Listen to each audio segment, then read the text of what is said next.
আরশের বুকে আল্লাহ বিশাল সাইনবোর্ডে লিখে রেখেছেন সাবাকাত রাহমাতি গাদাবি, সাবাকাত রাহমাতি গাদাবি। এর মানে হচ্ছে আমার রাগের উপরে আমার দয়া বিজয় লাভ করেছে। সাবাকাত রাহমাতি গাদাবি, আমার রাগও আছে, আল্লাহর রাগ আছে না? আমার দয়াও আছে, আল্লাহর দয়া আছে না? আল্লাহ বললেন আমার রাগও আছে আবার আমার দয়াও আছে, তবে জেনে রেখো আমার রাগের চেয়ে দয়া বেশি। আল্লাহর কোনটা বেশি? দয়া বেশি। আমাদের পাপ অন্যায় যত বড় হোক মনে রাখবেন আল্লাহর দয়া তার চাইতেও বড়। নাকি ছোট? আপনি যত বড় পাপ করেন না কেন আমাদের জন্য আল্লাহর পক্ষ থেকে দয়া আছে না নাই? বনি ইসরাইলের এক লোক সিরিয়াল কিলার ছিল, খালি মার্ডার করতো, সিরিয়াল মার্ডার। একটা, দুইটা, তিনটা, 10টা, 5টা করতে করতে করতে করতে 99টা মার্ডার করেছে। কয়টা? এলাকায় আছে নাকি এরকম কেউ? 99টা মার্ডার। কল্পনা করা যায়? 99 জন মানুষকে সে নিজ হাতে হত্যা করেছে। 99 মার্ডার করার পরে তার মনে ভয় আসলো, হায় রে, না জানি আল্লাহ আমার সাথে কেমন আচরণ করে আখিরাতে। আমার তওবা আছে কিনা কপালে জানি না, আমার তো ক্ষমা নাই, কি করব আমি? তো সে লোকজনদেরকে জিজ্ঞেস করলো আমার ক্ষমা আছে কিনা, এটা কে বলতে পারবে? আমাকে আল্লাহ মাফ করবে কিনা? তারা সবাই বলল এই এলাকায় এক আল্লাহর ওলি আছে, তার কাছে যাও।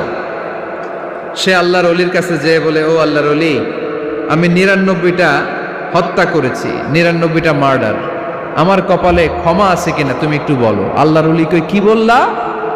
99টা মার্ডার? হায় হায় সর্বনাশ, তোর কোনো ক্ষমা নাই।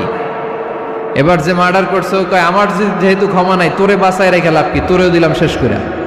এবার সেঞ্চুরি করে ফেলাইছে। কথা বুঝতেছেন? আমার যেহেতু ক্ষমা নাই তো তোরে বাঁচায় রেখে কি লাভ, তোরেও শেষ করে দিলাম। এবার সেঞ্চুরি।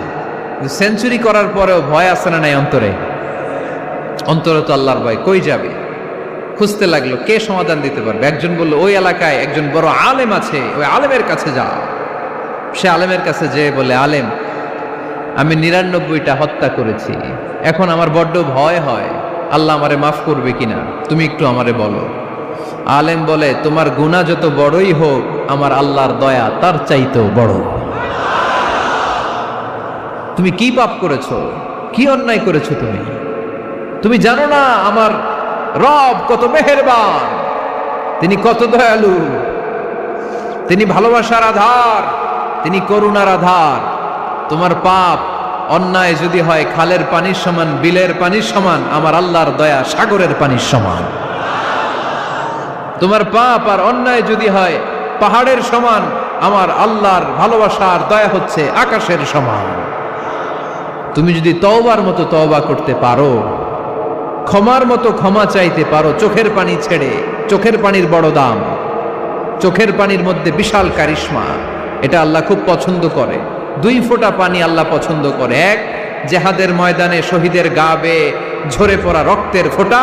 2 হচ্ছে অনুতপ্ত বান্দার চোখের পানির ফোঁটা। বান্দা যখন অনুতপ্ত হয়ে চোখের পানি ছেড়ে কাঁদে, তার চোখের পানি চোখ বেয়ে নাকের ডগা বেয়ে মাটিতে পড়ার আগেই ওই অনুতপ্ত বান্দার সব গুনাহ আল্লাহ মাফ করে দেয়। সে জিজ্ঞেস করলো আমার ক্ষমা আছে কিনা? আলেম বলে আছে, ক্ষমা আছে। তওবার মতো তওবা কর, তাওবাতান নাসুহা, তওবার মতো তওবা করলে আল্লাহ ঠিকই মাফ করবে। সে এতটাই অনুতপ্ত হলো, এতটাই, সে আল্লাহর কাছে ক্ষমা চাইতে শুরু করলো। আলেম পরামর্শ দিল, তুমি যে এলাকায় থাকো এলাকাটা ভালো না, এলাকাটা ছাড়ো, এখানে সব ডাকাতদের এলাকা, তুমি একটা ভালো এলাকায় যাও, ওখানে যে তওবা করে ভালো মানুষ হয়ে যাও। সে নিয়ত করে কাপড় চোপড় গুছিয়ে ভালো এলাকায় যাবে। ঘর থেকে বেরোয়ার সাথে সাথেই মালাকুল মাউত চলে আসছে, তার রুহু কবজ করে ফেলছে।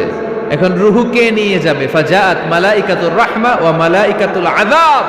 রহমতের ফেরেশতারাও আসছে, আযাবের ফেরেশতারাও আসছে। রহমতের ফেরেশতারা বলে, না না, সে তওবার নিয়ত করেছে, যদিও তওবা করতে পারে নাই, যদিও ভালো এলাকায় যেতে পারে নাই, তওবার নিয়ত করেছে, অনুতপ্ত হয়েছে, ক্ষমা চাওয়ার চিন্তা করেছে, আমরা তার রুহু নিয়ে ইল্লিনে রেখে দেব। আযাবের ফেরেশতারা বলে, না না, 99টা হত্যা করার পরে আরো একটা হত্যা করে সেঞ্চুরি করেছে, এখনো তো ভালোভাবে তওবা করতে পারে নাই।